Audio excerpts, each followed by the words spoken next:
Hello. I can see Hello, lots of everybody. names of people I recognize, which is lovely. Some I don't. Just give it another couple of minutes and see if everyone's going to turn up.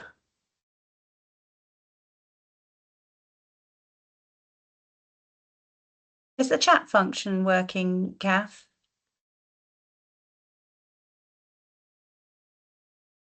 I believe so. Yes. Great. So yeah, thank you very much, everybody, for joining us. This is the next guest talk. What's this? Nadine? Dean's got a hand up.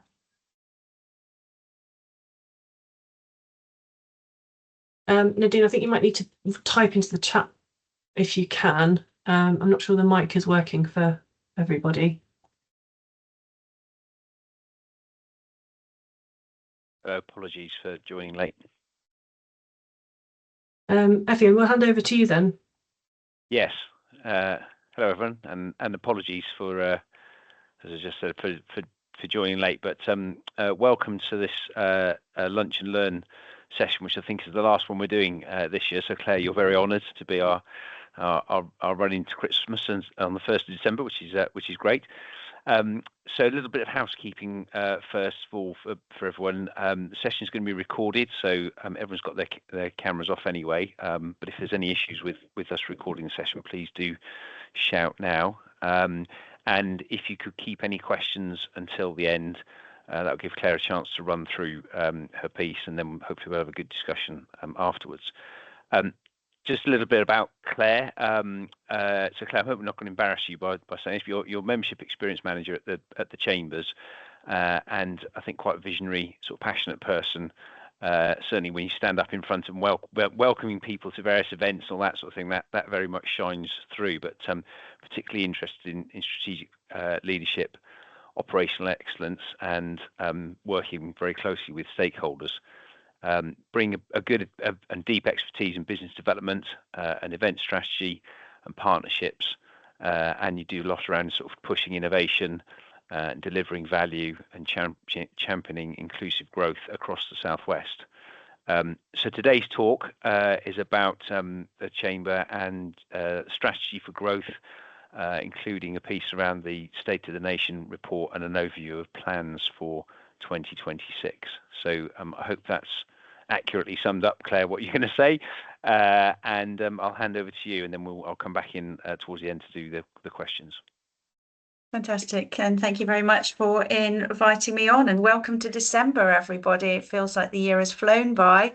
I, for one, am extremely excited about 2026, and I'm hoping you will be too by the end of the presentation. So I'm going to start sharing my slides. And maybe someone can give me the heads up if they can't see them. No, you can see them? Fantastic. So as Ifian says, I've actually got a new role, a name, which is about to be released, but more importantly, we have a new CEO. So our new CEO is Helen Wild Archibald, and this is a sneak peek into some of our plans for next year. Helen's been in post for 30 days, and we've been working hard behind the scenes to have a look at the state of the nation, what is happening, what is working in Devon, and where it is that the Chamber can best lean in to put Devon really on the map. And we're really excited as ever to be working with the Freeport, because as you'll see as I go through the slides, a lot of what we are aiming to do is very much aligned with the Freeport's mission. So I am going to go on to Devon. So Devon has a story to tell. And we would like to be the ones with you telling that story. So not just for today, but also for tomorrow.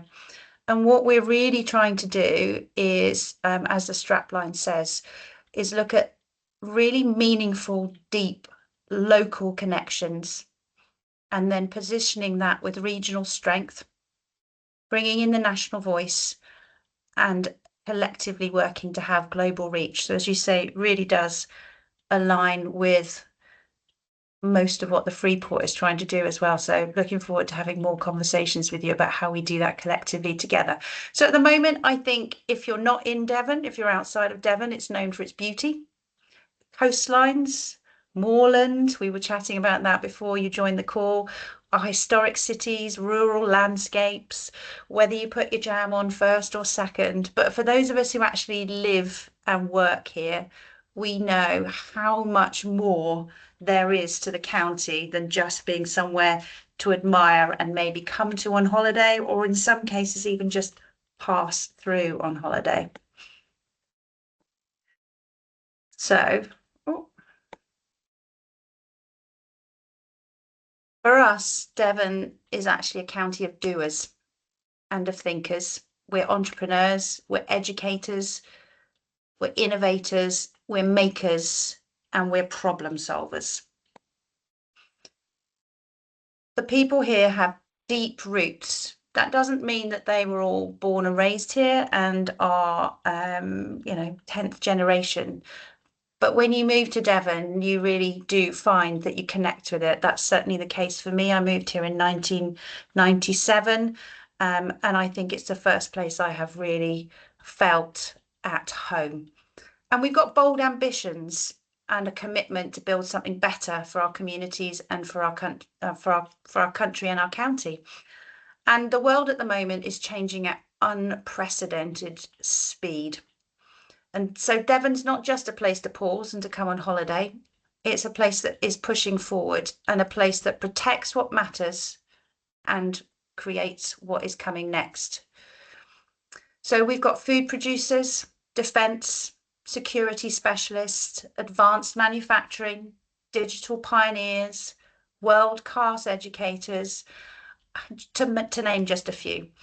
And so Devon is contributing solutions to some of the biggest challenges facing both the UK and the world. And as we look around the world, there are some significant challenges. So we're shaping the future and strengthening national resilience. So we offer a foundation and also a future for business growth. So we have green hills, we've got coastal towns, cities, innovation clusters, free ports.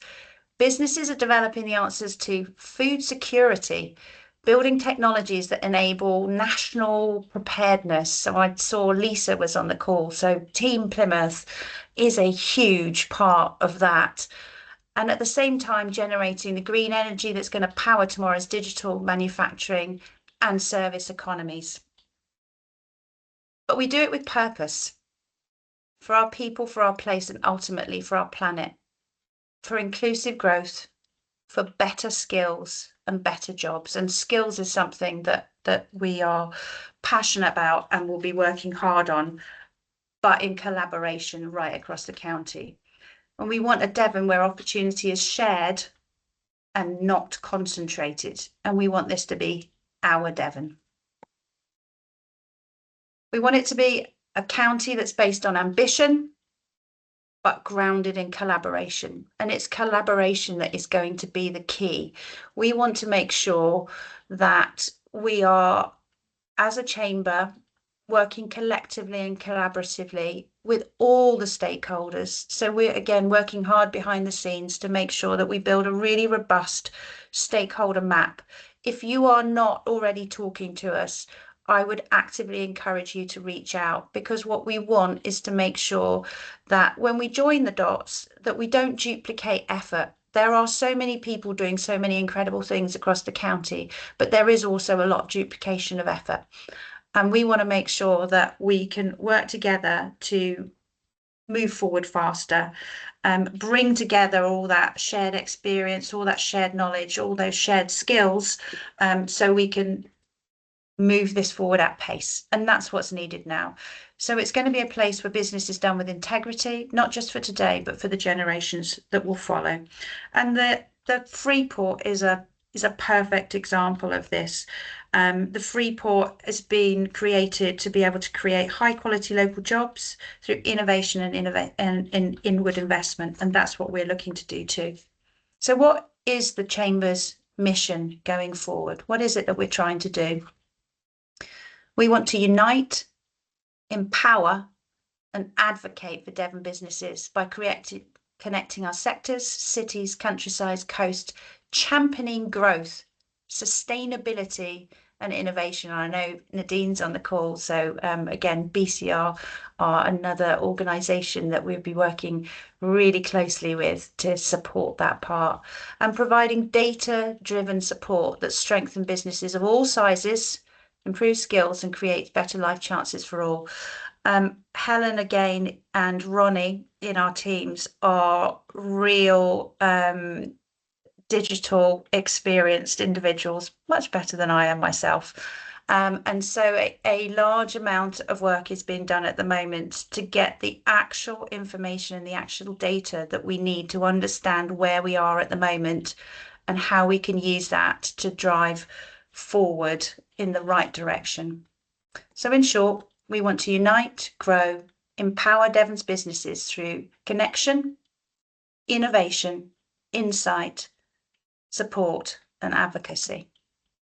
And our vision is we believe in a thriving, sustainable, future-ready Devon where every business in every place has the skills, the data, the networks, people, and opportunities to succeed, to innovate and shape a more prosperous future.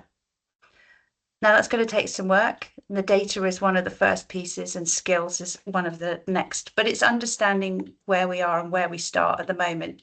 So we've got 5 pillars. So these are our focuses that we are going to be working on with you in the years ahead. The first of which, again, fits really nicely in with the Freeport, and that is global Devon. So we want to be promoting Devon exporters of goods and services and educational capability. We have an in-house international trade team, and we are connected through British Chambers of Commerce both across the UK and across the world, and have huge amounts of expertise both in-house and through British Chambers of Commerce to be able to help both current exporters to be able to find new markets, but also for businesses who are looking to expand their reach and their potential client bases, maybe in new markets overseas. But alongside that, we also want to work with the Freeport in driving global inward investment for Devon businesses and organisations. And again, we'll be working through the data at the moment to best understand what those potential markets look like, what it is that we are currently manufacturing, and where there is a need for that in other parts of the world in large concentrations, and then putting together trade missions so we can go out and actually open those doors, because as we know, business is done best when it's done in person. The second focus and pillar is the future of work in Devon. I don't think you can have a conversation with any business in Devon without understanding that skills is going to be of critical importance for us. There is currently a lack of the right skills in order for us to be able to drive this forward. So we will be working with the local skills improvement plan, the further education environment, and also our businesses on the skills development for skilling and reskilling and attracting and retaining talent, and engendering a countrywide culture of lifetime learning. It's no longer the case that you go into your first job and you stay there and get a gold watch and leave. The jobs market is changing so fast. Not only have you got a whole variety of different roles within an organisation that you can move into, and that will involve constant lifetime learning. Digital is meaning that what you need to know is also changing fast, and the opportunities are vast now for just completely recreating yourself at any point, and making sure that people understand where the opportunities are and where you can have a really fulfilling career that's going to match those match your needs best. The third is digital Devon. Again, there is a lot of both excitement and interest, but also uncertainty about how businesses can use and enhance some of the new digital AI and opportunities that are coming down. So I think there's a lot of misunderstanding about, where to start, particularly if you're in a smaller business. Where do I start? What do I actually do? And also helping businesses to not only start to use this to be able to support their people, but also to protect themselves from some of the risks that could be associated with it. And we have a really strong plan for how we can support businesses on this journey and give them a really clear pathway and collectively work together to make sure that Devon is seen as the first adopters of this new technology and really using it to fast forward us onto the future. So watch this space on Digital Devon. The fourth is Devon Green Innovation. So driving the ESG agenda across all our sectors and supporting the third sector in its endeavours. We have a really strong charity sector group, and the charity sector group, again, is working collectively to be able to understand what are their specific challenges and what are their specific opportunities. And our role is to help work with them to ensure that this really critical sector is included in the solutions to some of those challenges that we're facing, and ensuring that the economic opportunities in specific sectors, as I say, more broadly, are supported. And then the fifth and final focus is Devon's local economies of the future. So we want to be supporting local businesses by area, by cluster, by sector, by size and maturity, with advocacy, information, advice and support, including focusing on communities and places. Devon is a really varied and it's actually the third biggest county in the country. And as we all know, you can't travel too far before you hit the sea or the moor. And our local communities all have their own look, feel, focus, drivers, strengths, and they are all very unique and complementary, but different. And so approaching Devon as a whole is not really possible without really understanding in detail and in depth what each of those areas, clusters, sectors and sizes need, because they're not the same. And there are, talking of sectors, 14 sectors. These are the key top sectors in the county on our initial analysis. So hopefully you agree with them. So the 14 sectors of focus are, as you would expect, marine and defence and education. I've already made reference to both in the previous sections, but healthcare and social care, construction, advanced manufacturing is huge in a number of parts of Devon, not least Plymouth and North Devon. Transport and logistics is both an opportunity and an area that we need to develop. Finance and associated service, there's some real strong clusters of this in the county. Clean energy, life sciences, there's some fantastic work in life sciences being happened in pockets of the county that never cease to surprise me. And our creative industries are literally the answer to so many problems, because the creative sector, when embedded into these other sectors, has the innovation and the adaptability of thought to be able to think outside of the box, to be able to solve the problems. And again, our creative sector group is really driving forward on this, and I'm meeting again tomorrow, in fact, to continue to see how we can help support this area, support the rest of Devon.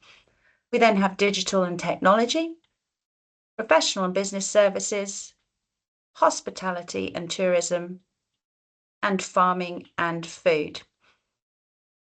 So those are the 14 sectors. I'm hoping that they all resonate. If there are any that you think we're missing, then please again pop that in the chat or let me know, and we'll be happy to pick that up. If you're not in one of those and you really feel that you should be. And then we look at the areas. There has been a large amount of focus in the past, as you would expect, on the cities of Plymouth and Exeter, but Plymouth and Exeter are only a small part of Devon. They're an important part, but they're only part of the picture. And so for the future, and starting from now, we will be looking at making sure there is an even split and representation between Exeter, Plymouth, Torbay and South Devon will be the next to come on board, then North Devon, and then the next piece of the puzzle will be East and Mid Devon, and bringing all of that together to make sure that the events that we run, the focuses that we have, the place boards that feed in the information to the main board have really strong roots and representation, and stakeholders in all of these areas to bring the whole together. So that is going to be our approach. As I say, focus on those local connections, really get involved in the local economies, really understanding what the local needs are and opportunities, bringing together the regional strength with British Chambers of Commerce and the national voice, and then through, again, the international trade team and organisations like the Plymouth and South Devon Freeport, reaching out to that global reach so we can help businesses capitalise on the opportunities overseas, both for inward investment and for export opportunities. So Devon Chamber is looking to strengthen the businesses that power our country's prosperity. Without thriving businesses and strong places, there is no economic engine for growth. And we can connect the whole county, and we can respect the unique strength of each place while amplifying the collective power of Devon business community.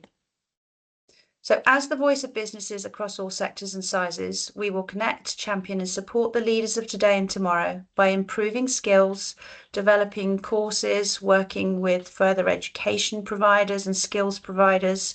We're going to be strengthening the digital fluency through the Digital Devon piece. We're going to be embracing innovation and fostering collaboration. And we can create a better life chance for everyone who lives and works here. As we know, there's a lot of disparity at the moment. So we want to connect businesses to each other. So if you're not already connected to us, please, please, please do get in touch with me. I'll pop my details in the chat at the end. You can also reach out to us through the website.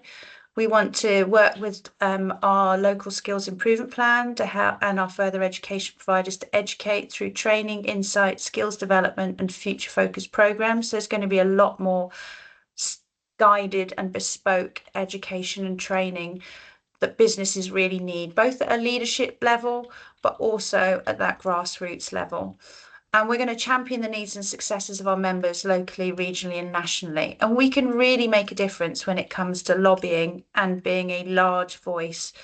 As the third largest county, we have some weight with British Chambers of Commerce, and British Chambers of Commerce has an ear right through into central government. So we really can make a meaningful difference. And then we want to support with data-driven advice. As I say, it's really important that we don't just pluck what we're going to be doing out of thin air, that it's actually going to be based on hard data, sector insights and practical guidance. And I don't think we can underestimate the importance of leading on the digital innovation and the AI adoption.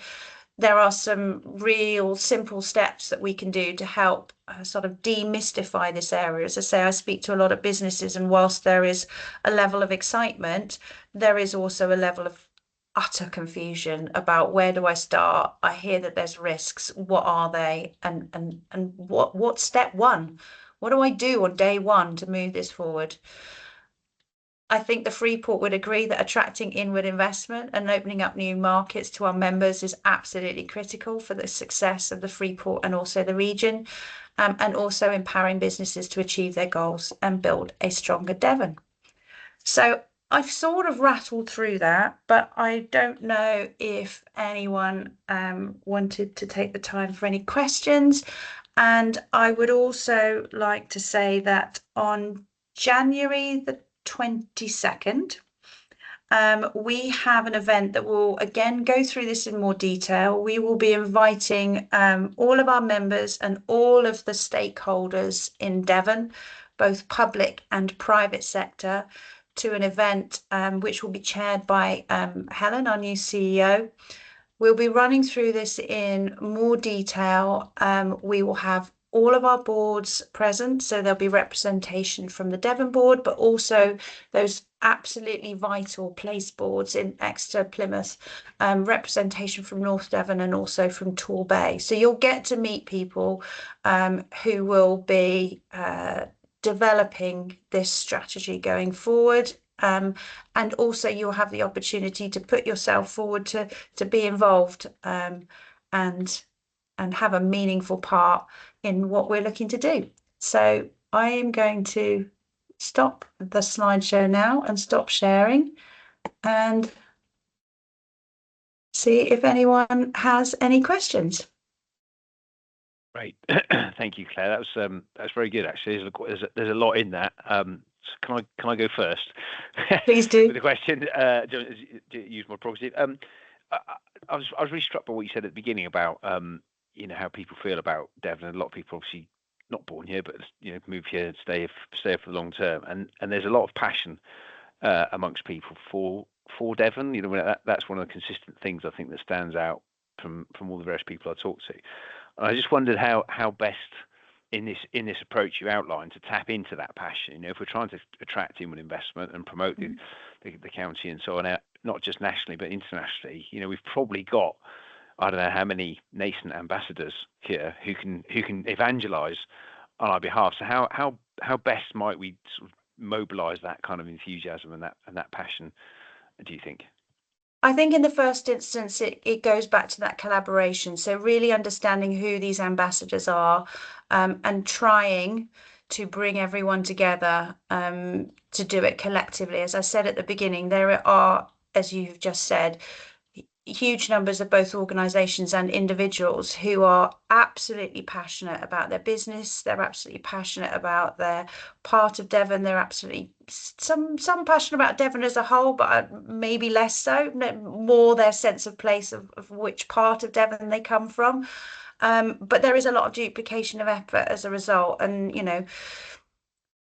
the fragmented nature of our local authority landscape sort of feeds into that. But I really do think that when we bring the right people together, we will be able to make a difference. But if we continue to go off and talk excitedly in our own little silos, we won't.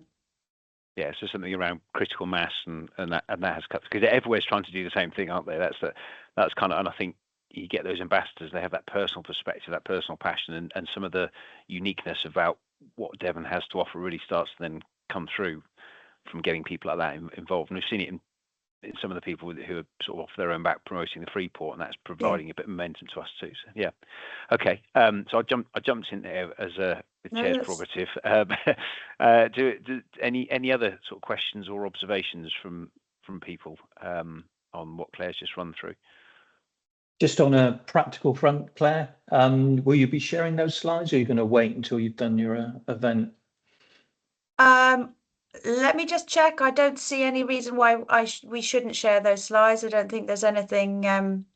So Ivy and I can send them to you if you want them to share them. And say we will be running through it in more detail. I mean, just following up on your question as well, Ivy, and one of the things that I know we're keen to do as a chamber, working with Helen, is we have something collectively called British Chambers of Commerce Southwest. So that is working with the other chambers of Dorset, Somerset, Business West, which is the Bristol collection, and Cornwall, to try and see where the areas again of connection are across the peninsula.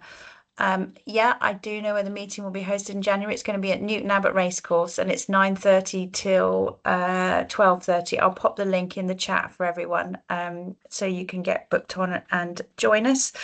And I think the next step would really be to try and understand who the stakeholders are across the county. bring them together and take them to central government as a whole, and pull something together to be able to really advocate for what the Southwest is doing. And I know some of this is happening already. I know Team Plymouth have recently been up there and did an excellent job, but it would be more of that. And again, it's just making sure that the voice is joined up. So Plymouth's new branding and message, for example, you know, make life an adventure, is trying to make sure that sort of goal is spread across all of Devon and feels representative of all of Devon, will help us make that difference, and based on data. If it's not based on data, it's meaningless. And I think you're right, Claire. We've got to get out in the county and go and do some stuff, and particularly go to London, where, whether we like it or not, a lot of the decision makers are, a lot of the finances and that sort of thing, because they're looking nationally or internationally. Some of these people, we've got to go and make the case. And the Team Plymouth event was a really good example, as you just said, of a kind of, you know, there's a real strong set of people there, but a real strong atmosphere around the kind of excitement about the opportunity. And I think more of that is really important. So there's a couple of things in the chat. Just pop in the link to the event. Great. But you can find it Okay. as well on our website. Just go to the events, and it's the 22nd of January. So Newton Abbot Racecourse, which we hope is accessible to all, will accommodate easily up to 200 people. We expect there will be up to 200 people. And if you're not already connected to us or talking to us, then please, again, I'll put my email in here. If anyone wants to arrange a call with myself or any member of our team, or with Helen, then just let me know. And somewhere to tether your horse if you choose to arrive by that method of transport as well, like, no doubt. So, yeah. Okay. So I can't see any other hands up for any other questions, but hopefully that was very insightful. I certainly found it very insightful. So thank you, Claire. And yeah, you've put the link in for the 22nd, so hopefully people will be able to make that. And yeah, I hope that was a good session, useful. Thank you for dialing in, and we'll be doing a few more of these in the new year. Kath, the date of the next one is January. I can't remember off the top of my head. Yeah, it's the 15th of Jan. 15th of January. So if you're interested in more of this sort of thing, about 45-minute session on various topics, keep an eye on our website and our socials. Yeah, next one's mid-January. But other than that, thank you, Claire. Thank you, everyone else. Thank you, Kath, for organising. And we'll send the slides around if Claire's happy with that, and a short note on the session. Great. Thank you. Thank you. Thank you for inviting me. Thank you. Bye. Thank you. Bye.